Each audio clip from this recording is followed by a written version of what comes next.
Halo semua, kita mendapatkan informasi bahwa kuburan Abraham dan makam Ibrahim adalah dua hal yang berbeda. Kuburan Abraham berada di Gua Makpela yang terletak di sekitar 30 km selatan Yerusalem, seperti yang tertulis di dalam Kejadian 25 ayat 9.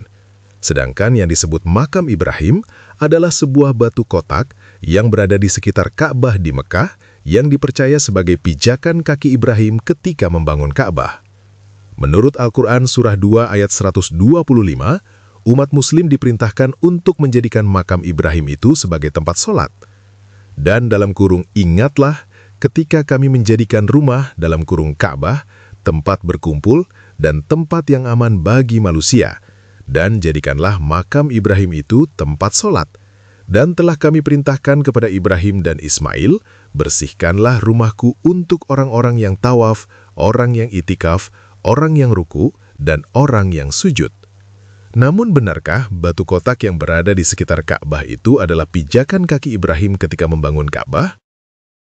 Pada video ini, kita akan memeriksa apakah benar batu kotak itu adalah pijakan kaki Ibrahim ketika membangun Ka'bah. Oke, kita mulai aja ya.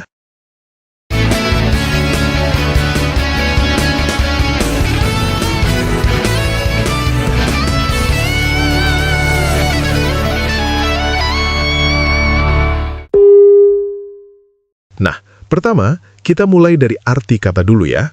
Kata makam di dalam bahasa Arab modern diterjemahkan ke dalam bahasa Inggris menjadi denominator atau ke dalam bahasa Indonesia menjadi penyebut. Selain itu, kata makam mempunyai makna sebagai status, posisi, martabat, kedudukan, atau tempat. Makna tempat ini dapat berarti lokasi, tempat tinggal, alat duduk, tempat berdiri, ataupun tempat keramat. Kata makam diserap ke dalam bahasa Indonesia menjadi makam yang menurut KBBI dapat berarti kubur atau pekuburan, tempat tinggal atau kediaman, atau kedudukan mulia atau tinggi dalam makna status. Selain di dalam Al-Quran Surah 2 ayat 125, kata makam juga terdapat di dalam Al-Quran Surah 10 ayat 71 dan Al-Quran Surah 27 ayat 39. Di dalam Al-Quran Surah 10 ayat 71, kata maqami diterjemahkan oleh Kemenak menjadi keberadaanku. Di dalam Al-Quran Surah 27 ayat 39, kata maqamika diterjemahkan oleh Kemenak menjadi singgasanamu. Tetapi di dalam Al-Quran Surah 2 ayat 125, kata maqami tidak diterjemahkan atau dibiarkan dalam bentuk makam. Yang menarik dari Al-Quran Surah 2 ayat 125 adalah ada perbedaan makna antara Al-Quran versi Hafs dengan Al-Quran versi Warsh. Al-Quran versi Hafs adalah Al-Quran yang beredar di Indonesia dan baru terbit pada tahun 1924 di Kairo, Mesir. Sedangkan Al-Quran versi Warsh adalah Al-Quran yang beredar di Maroko. Kita sering mendengar bahwa Al-Quran tidak pernah berubah dan sama di seluruh dunia sampai titik komanya. Tetapi kenyataannya tidak begitu. Al-Quran mengalami perubahan di sepanjang sejarah, dan ada perbedaan makna antara Al-Quran versi Hafs dengan Al-Quran versi Warsh. Teman-teman bisa lihat sendiri di website app.quranflash.com. Di dalam Al-Quran versi Hafs, kata yang digunakan adalah wattakhidhu. Wattakhidhu adalah kata perintah yang artinya jadikanlah. Sedangkan di dalam Al-Quran versi Warsh, kata yang digunakan adalah wattakhadtu. Wattakhadhu adalah kata lampau yang artinya mereka telah menjadikan. Jadi di dalam Al-Quran versi Warsh, surah 2 ayat 125, hanya memberikan informasi bahwa mereka telah menjadikan makam Ibrahim sebagai tempat sholat. Makam Ibrahim yang dimaksud di sini bisa ditafsirkan menjadi kuburan Abraham yang berada di Gua Makpela. Mereka menjadikan kuburan Abraham itu sebagai masjid, dan kenyataannya tempat itu sekarang memang menjadi sebuah masjid. Sedangkan di dalam Al-Quran versi Hafs, maknanya menjadi perintah kepada umat muslim untuk menjadikan makam Ibrahim sebagai tempat sholat.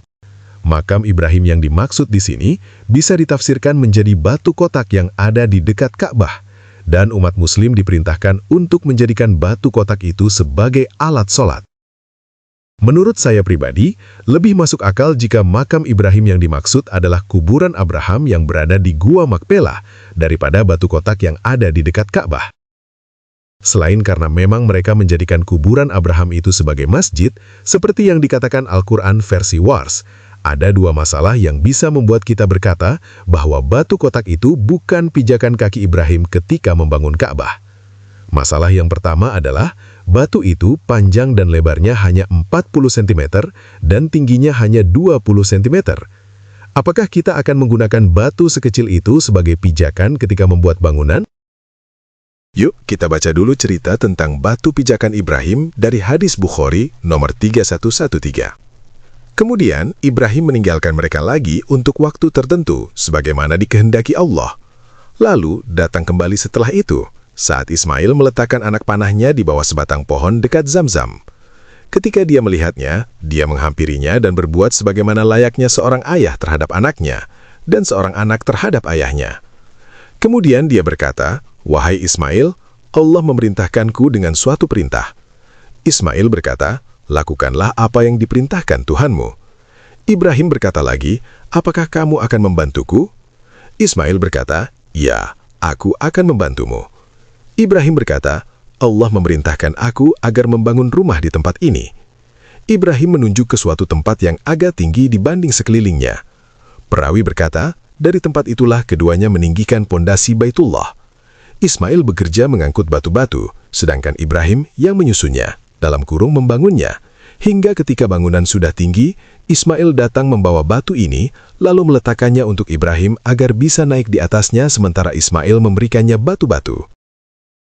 Nah, mungkinkah Ismail hanya membawa batu sekecil ubin dengan tinggi hanya 20 cm untuk Ibrahim naik di atasnya sambil menyusun bangunan?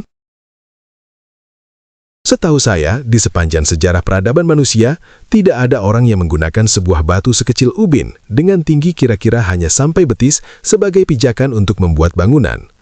Apalagi pada batu itu ada dua bolongan. Kalau ada dua bolongan seperti itu, untuk bergerak saja sulit, apalagi untuk bekerja membuat bangunan. Batu yang diperlukan sebagai pijakan untuk membuat bangunan adalah batu yang lebar, tinggi, dan rata. Bukan batu sekecil ubin yang pendek dengan dua bolongan. Membangun di atas batu seperti itu bukan memudahkan, tetapi menyusahkan. Saya percaya Ibrahim dan Ismail cukup cerdas untuk tidak menggunakan batu seperti itu sebagai pijakan ketika sedang membuat bangunan. Kalau kita berkata bahwa kedua bolongan itu adalah akibat dari Ibrahim bekerja membuat bangunan, itu juga sama tidak masuk akalnya. Karena walaupun batu itu dijadikan pijakan ketika membuat bangunan, orang yang bekerja di atas batu itu tidak mungkin berdiri kaku, pasti bergerak dan berputar badan. Jadi, tidak mungkin bentuknya persis seperti ukuran kaki yang berdiri kaku. Lagi pula, jika sebuah batu kelebihan beban karena diinjak, yang terjadi adalah batu itu akan pecah, bukan membentuk cekungan seperti itu. Masalah yang kedua adalah, jika Allah memerintahkan umat muslim untuk menjadikan batu itu sebagai tempat sholat, bagaimana caranya? Silahkan teman-teman bayangkan, bagaimana cara sholat di atas sebuah ubin berukuran 40 x 40 cm dengan tinggi 20 cm.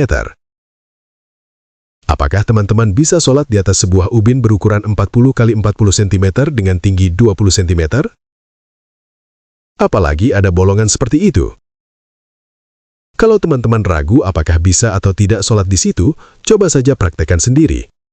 Beli ubin ukuran 40 x 40 cm, ditumpuk dan dikasih semen sampai tingginya 20 cm, lalu coba digunakan sebagai tempat sholat. Kalau kamu bisa sholat di situ, tolong rekam dan kirimkan ke saya melalui email. Dengan senang hati, saya akan posting video kamu supaya teman-teman yang lain bisa belajar bagaimana caranya sholat di atas batu berukuran 40 x 40 cm dengan tinggi 20 cm. Kenyataannya, sekarang ini batu itu tidak digunakan sebagai tempat sholat, kan? Sekarang ini, batu itu hanya digunakan sebagai pajangan di dalam sangkar.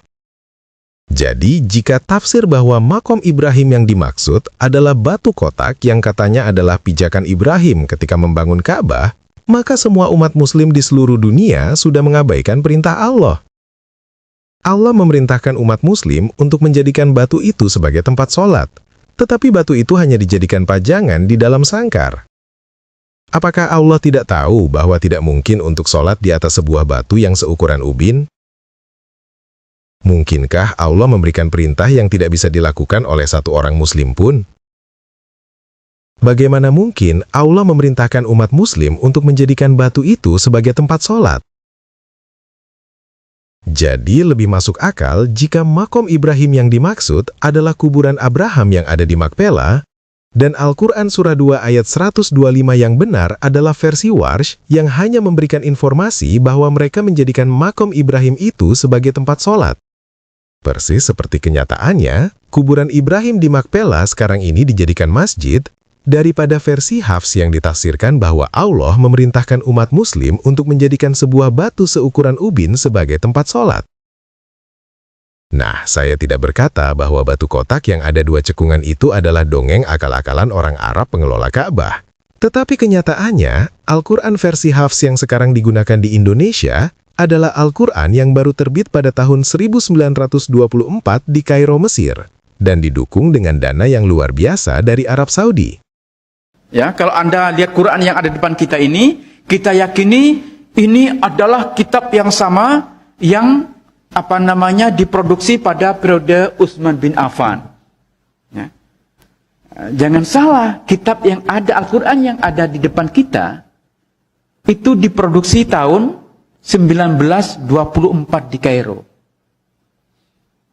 Karena sokongan rial Saudi Arabia yang luar biasa, maka kemudian dengan sponsor uang Saudi, Al-Quran yang diterbitkan tahun 24 itulah yang kemudian disebar ke seluruh dunia, termasuk yang kita miliki di Indonesia sekarang.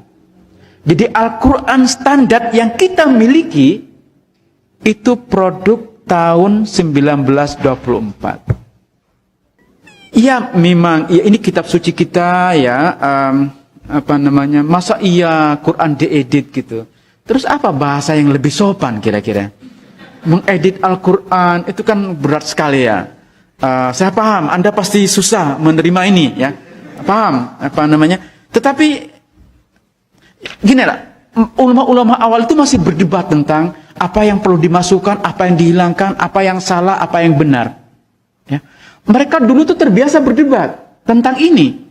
Kita yang hidup di abad 21 itu lebih picik pikiran kita. Kita lebih tertutup. Ya, maka Al-Quran ini sekarang menjadi kitab yang tidak mungkin kita otak-atik. Jadi, jika teman-teman masih percaya bahwa Al-Quran yang teman-teman hafalkan itu adalah wahyu dari Allah yang tidak berubah sejak zaman Utsman dan sama di seluruh dunia, itu terserah teman-teman. Tetapi kenyataannya, Al-Quran versi Hafs yang teman-teman hafalkan itu terakhir diedit oleh manusia pada tahun 1924 di Kairo, Mesir. Dan Al-Quran yang teman-teman hafalkan itu berbeda dengan Al-Quran versi Warsh yang ada di Maroko sampai ke maknanya. Menurut saya, Al-Quran Surah 2 ayat 125 versi Warsh lebih benar daripada versi Hafs yang teman-teman hafalkan. Saya berharap teman-teman jangan merasa malu atau sakit hati karena mengetahui bahwa ayat yang selama ini teman-teman percaya benar ternyata salah. Kita harus berhenti percaya buta dan berhenti menghafal apa yang tidak kita mengerti karena itu adalah kebodohan. Kita tidak akan masuk surga karena percaya pada kebohongan. Dan kita tidak akan masuk neraka karena sadar bahwa kita telah tertipu. Oke, sekian video kali ini. Kalau teman-teman suka dengan pembahasan video ini, silahkan kasih jempol, kasih komentar, dan bagikan video ini. Teman-teman juga bisa subscribe dan cari video-video lain di channel ini yang membahas topik-topik lain apa adanya, seperti pembahasan di video ini. Sampai jumpa.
sulbi.